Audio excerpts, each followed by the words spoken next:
2024 में पंख लग गए। लाखों नौकरियों के सृजन का रास्ता साफ हुआ। केंद्र सरकार ने इस साल के बजट में बिहार के लिए अपनी झोली खोल दी। बिहार के औद्योगिक, रसद और पर्यटन विकास के लिए 58,900 करोड़ रुपए का प्रस्ताव पास किया गया।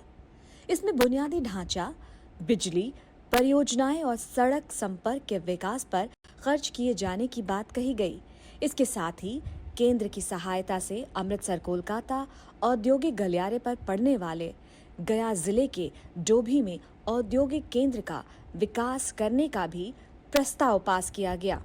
भारत सरकार में आदरणीय प्रधानमंत्री जी की बहुत ही बड़ी महत्वाकांक्षी स्कीम है ये, जो इंडस्ट्रियल स्मार्ट सिटीज़ के तौर पर बात की जा रही है। ये 10 राज्यों से क्रॉस करेगा और 12 इंडस्ट्रियल नोड बनाए जा रहे हैं। उसमें गया को एक प्रमुख स्थान मिला है और हम लोगों ने 1700 एकड़ वहाँ पे लैंड एक्वायर भी हम लोगों ने कर लिया है।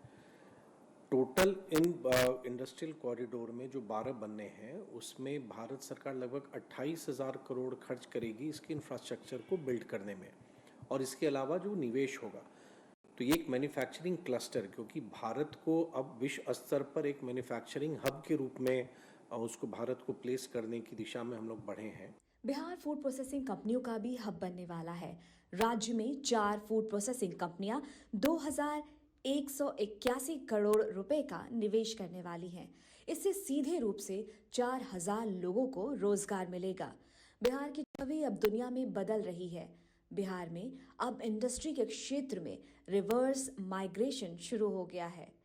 कई उद्यमी ऐसे भी आए हुए थे जिनका कहना था कि बिहार में परसेप्शन जो सुनते थे उसके कारण बिहार में निवेश की हिम्मत नहीं होती थी, लेकिन अब यही उद्यमी बिहार में निवेश के लिए तैयार हैं। इंडस्ट्रीज की तरफ से बातों को रखा गया, तो पूरे इकोसिस्टम को कलेक्टिवली कैसे हम लोग तैयार करें जो कि किसानों को भी मदद दे, युवाओं के लिए भी रोजगार दे और हमारे राज्य के राजस्व में भी योगदान करे, उस पर चर्चा करें। साल 2024 में बिहार देश में सबसे ज्यादा इथेनॉल का उत्पादन करने वाले राज्यों के क्लब में शामिल हो गया।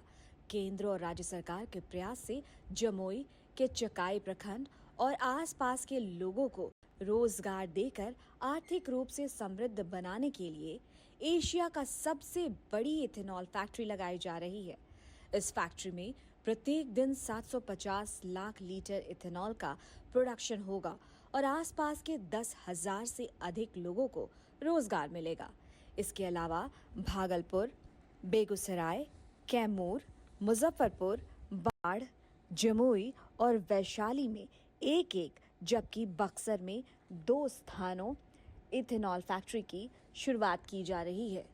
भागलपुर और कैमूर में इथेनॉल का उत्पादन मार्च 2025 से शुरू होने की संभावना है।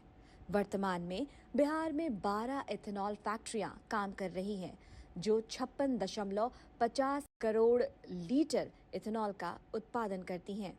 देखिए, इस राज्य को अगर हम देखते हैं तो मुझे लगता है कि एक अच्छी प्रगति हुई है। अभी बहुत रिसेंटली ही आप देखें तो 1,80,000 करोड़ रुपए की इन्वेस्टमेंट प्रपोजल आई है।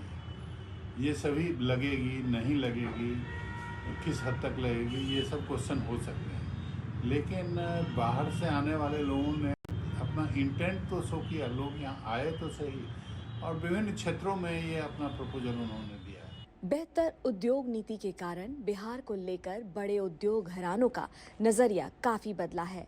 दिसंबर के महीने में बिहार बिजनेस कनेक्ट का आयोजन किया गया।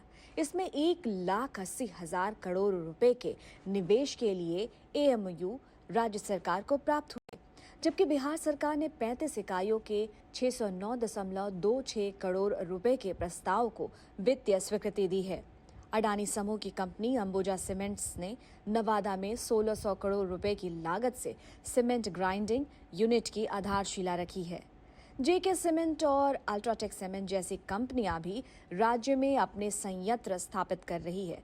इसके अलावा बिहार देश का दूसरा ऐसा राज्य है जहां ब्रिटेनिया ने 2 फैक्ट्री लगाई है। टाटा समूह की इंडियन होटल्स कंपनी लिमिटेड ने जुलाई में पटना में 500 करोड़ रुपए की लागत से 124 कमरों वाला ताज सिटी सेंटर खोला था। यह बिहार का पहला 5 स्टार होटल है। इसके अलावा पेप्सिको ने बेगूसराय में 500 करोड़ रुपए का संयंत्र स्थापित किया है। अब ये कंपनी बक्सर में अपनी दूसरी यूनिट भी लगा रही है। साल 2025 भी बिहार के लिए उद्योग और व्यापार के उम्दा रहने की उम्मीद है। ये साल बिहार के इतिहास में मील का पत्थर साबित हो सकता है। समझा जा रहा है कि इस साल कम से कम 35 कंपनियां अपना काम यहां शुरू कर सकती हैं। ऐसे में लोगों को रोजगार के साथ बिहार सरकार के राजस्व से बड़ी वृद्धि होगी। साल का आखिरी महीना राज्य के लिए सबसे महत्वपूर्ण रहा। बिहार बिजनेस कनेक्ट की बैठक में राज्य को 1,80,000 करोड़ रुपए से ज्यादा का निवेश प्राप्त हुआ। लॉ एंड ऑर्डर में सुधार और बेहतर नीतियों के कारण अब बिहार की जो छवि है वो गेटवे टू नॉर्थ ईस्ट बन गई है। डीडी न्यूज के लिए पटना से मधुरेश नारायण। फटाफट अंदाज में नजर